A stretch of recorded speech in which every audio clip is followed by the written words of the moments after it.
You think luxury is a price tag. It isn't. It's a ladder, and every rung lies to you about what the next one means. Let me show you behind the curtain. You walk into the store. The lighting is warm. The shelves are half empty on purpose because empty shelves feel expensive. You pick up a candle.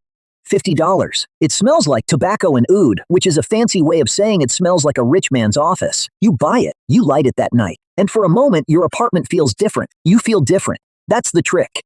You didn't buy a candle. You bought a feeling? A $120 notebook you are scared to write in. A $200 watch that looks like a $5,000 watch from across the room. A wallet with a tiny stamped logo so people lean in to check. Here is the hidden rule of level 1. Sir, you are not buying luxury.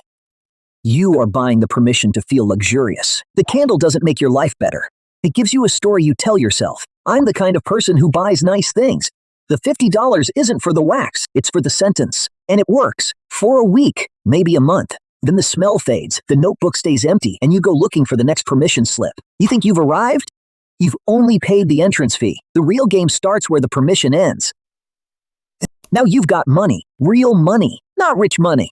But enough to stop pretending. You walk into a different store. Nobody rushes you. A man brings you a leather bag and lets you hold it. It's heavy.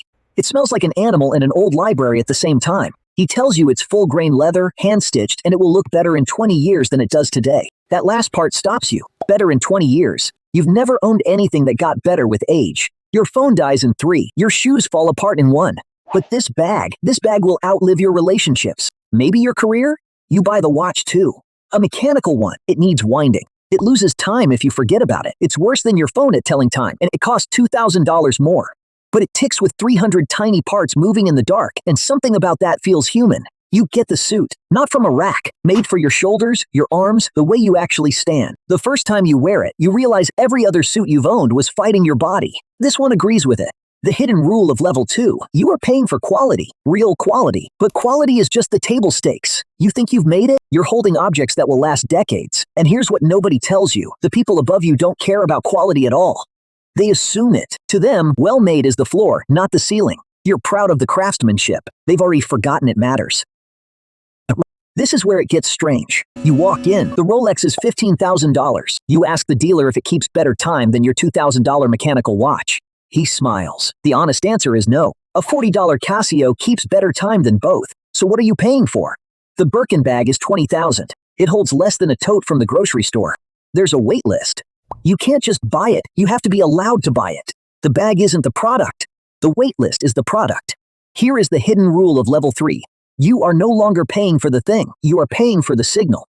The price is the feature. Read that again. At level 2, the price was the cost of quality. At level 3, the price is the entire point asterisk. If the Rolex were cheap, nobody would want it. If the Birkin were available, it would be worthless. Expensive isn't a side effect here. Expensive is the whole design. And the rule has a brutal edge. Asterisk, if other people can't tell it's expensive, you failed. That's why the logos get bigger. The red soles. The pattern everyone recognizes from across a parking lot. You're not wearing it for you. You're wearing it for the stranger who clocks it and recalculates who you are. You feel powerful. You walk into a room and people notice. For the first time, the objects are speaking for you before you open your mouth. But notice something. You needed them to notice. Your luxury depends on an audience. You've built a status that only exists in other people's eyes. And the people on the next level, they're embarrassed by everything you just bought.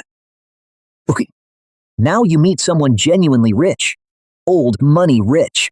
You look for the signals. There aren't any. His sweater has no logo. It's just gray. But it's cashmere so fine it feels like warm water, and it cost more than your watch. His watch, you can barely read the dial.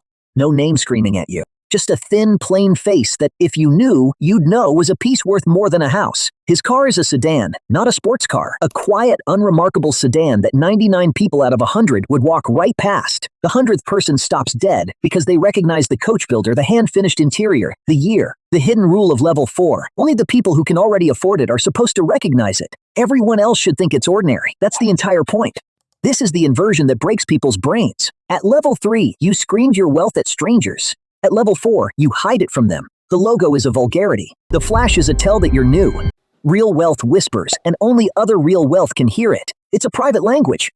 A secret handshake stitched into a buttonhole that only opens by hand. A working surgeon's cuff that says, to the 3 people in the room who'd notice, I am one of you. You realize the cruelty of it. You spent years climbing to level 3 so strangers would respect you.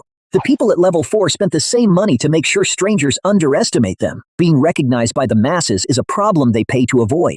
You can buy your way to level 4. It's the highest level money alone can reach. But there's one more, and money can't open the door.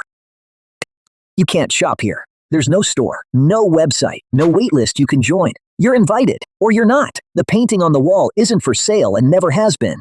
It came from a private collection, passed between families who don't sell. The dining table is 300 years old and belonged to a great-great-grandfather whose name is in books. The club requires a vote, actual people in an actual room deciding whether you exist to them. You offer money. Money does nothing here. They have money. Everyone at this level has money. Money is the air.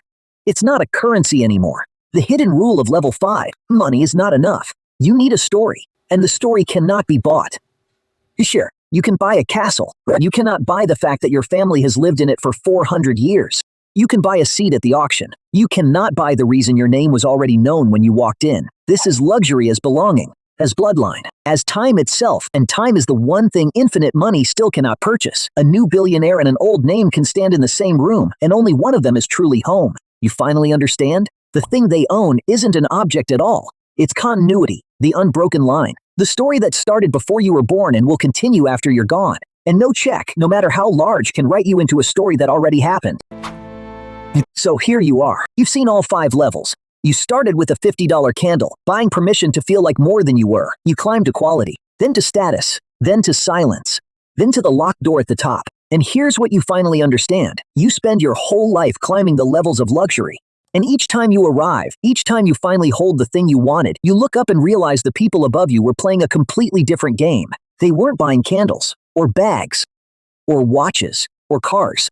They were buying asterisk distance. Distance from the version of you that needed the candle to feel special. Distance from the version that needed strangers to notice the logo.